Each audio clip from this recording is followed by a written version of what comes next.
To connect your Samsung Galaxy A27 to a car, first of all, we need to open the settings.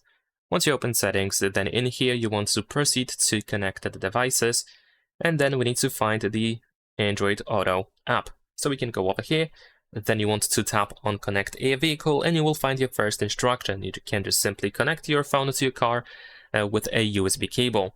Now, if your car supports wireless connections, then you should be able to choose connect using wireless Android Auto. Over here you can find additional instruction that you can of course use to try to connect your phone to your car. However, you can also tap on connect using Bluetooth over here, and then you want to tap on pair a vehicle button. You will be redirected to Bluetooth settings, and you should be able to find your car on this list of available devices, so then you can of course connect your phone. And in case it doesn't show up at first, then after a couple of seconds you should be able to use the scan button here in the upper right corner to refresh the list. Leave a like and subscribe.